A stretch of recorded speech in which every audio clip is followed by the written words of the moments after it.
ভগবানের দেয়া এই ছোট্ট একটা জীবনে আমরা আসি ভগবানের নাম করার জন্য।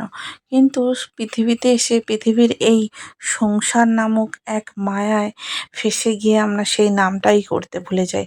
জয় শ্রীকৃষ্ণ বন্ধুরা, আমি উত্তরা সুরাট থেকে আবারও তোমাদের নতুন করে ওয়েলকাম জানাই আমার একটা নতুন ভিডিওতে। কেমন আছো তোমরা সবাই? আশা করছি খুব ভালো আছো। আমিও বেশ ভালো আছি।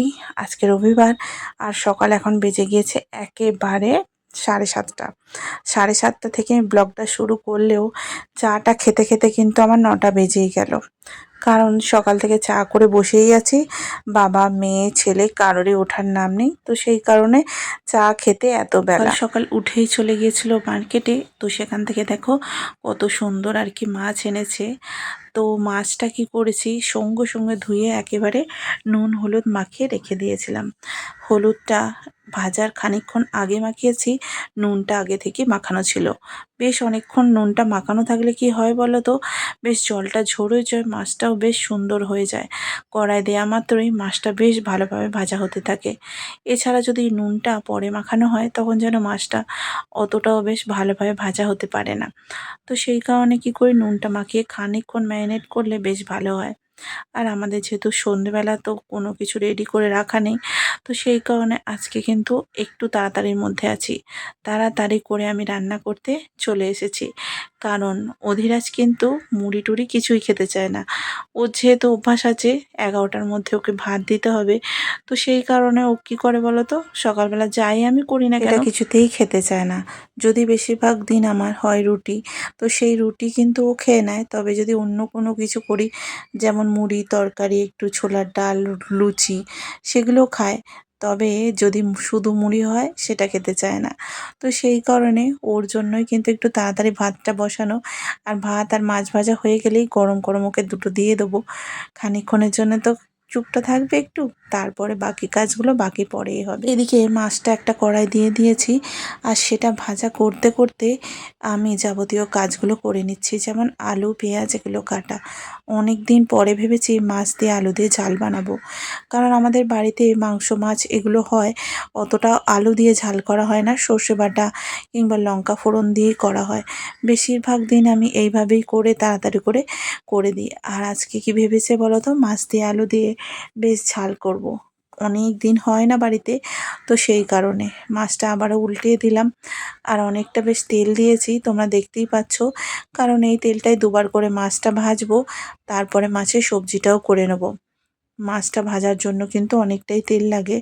কম তেল দিলে মাছ যেন ভাজা হতে চায় না, বা একে অপরের গায়ে বড্ড বেশি লেগে যায়, তখন কিন্তু ভালো লাগে না একেবারে।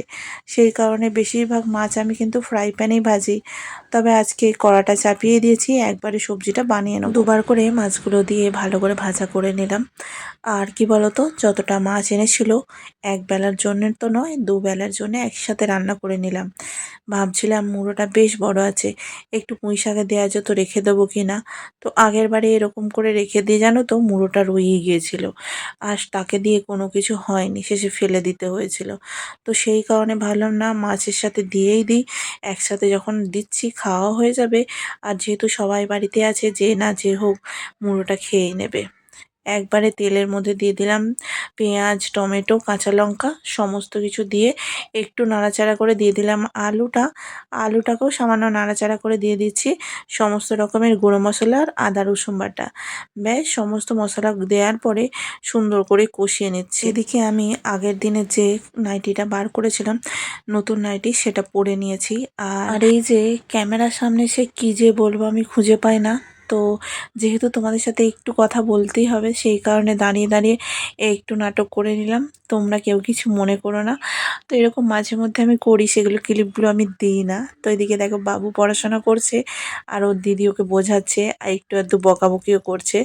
চলো নাটক বন্ধ করে এখন রান্না বান্না শুরু করে দিই, কারণ নাটক করতে থাকলে রান্না বান্না সব কিন্তু হয়ে গেল। এদিকে কড়াইয়ের মধ্যে সমস্ত সবজি ভালো করে ভেজে নিয়ে একটু তেল ছেড়ে এলেই দিয়ে দিলাম জলটা, ঢাকা চাপা দিয়ে বেশ কিছুক্ষণ ফুটিয়ে নিয়েছি। এখন দেখছি আলুটা বেশ ভালো মতোই সিদ্ধ হয়ে গেছে। তো তারপরে দিয়ে দিচ্ছি আমাদের ভেজে রাখা মাছটা। তো মাছটা দেওয়ার পরে না খানিকক্ষণ আমি ফুটিয়ে নেব, তারপরে ব্যাস নামিয়ে নেব। মাছটা দিয়ে বেশিক্ষণ ফোটালে আঁচটে গন্ধ হয়ে যায়, মাছের গন্ধ হয়ে যায় সবজিটায়, ওই জন্য খেতে ভালো অতটা লাগে না। তো আমি এইভাবে করি, মাছের ঝোল করি। তোমরা কেমন করে করো জানিও, আর কেমন লাগলো আজকে রান্নাটা সেটাও জানিও। সবজিটা করার পরে না ভীষণ ভালো লাগছিল দেখতে। অনেক দিন পরে মাছ আলু দিয়ে ঝোল করেছি, সবাই মিলে একসাথে খাওয়া দাওয়া করবো। আর এই যে দেখো সামনে থেকে কতটা ভালো লাগছে, রান্নাটাও কিন্তু খুব ভালো হয়েছিল আর খেতেও দারুণ টেস্টি হয়েছিল। সবাই মিলে আমরা বসে পড়ছি আর কি খাওয়া দাওয়া করতে। আর এদিকে অনুষ্কা সমস্ত কিছু নিয়ে বসে গেছে।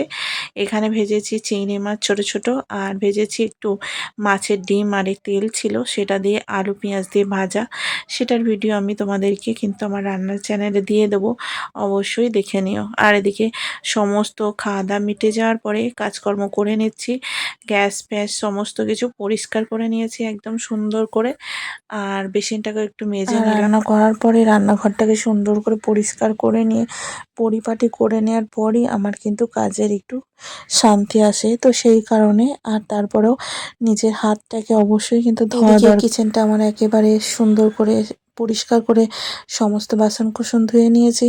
যাচ্ছি একটু বাবুকে নিয়ে ঘুম পাড়াতে, যেহেতু সবাই বাড়িতে থাকে সেই কারণে বাবু দুপুরবেলা ঘুমোতেই চায় না, একেবারেই না।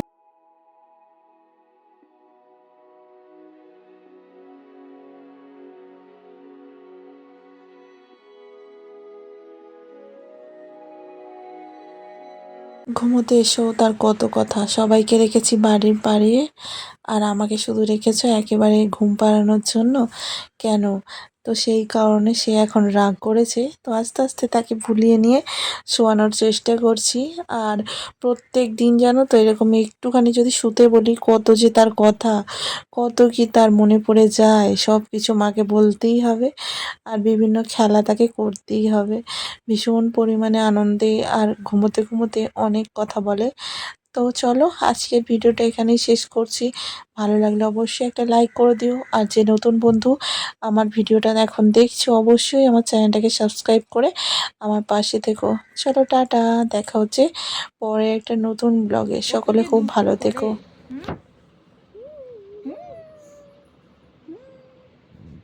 তুমি দুষ্টুমি করছো?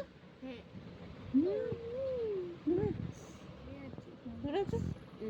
টাটা বলে দাও। টাটা।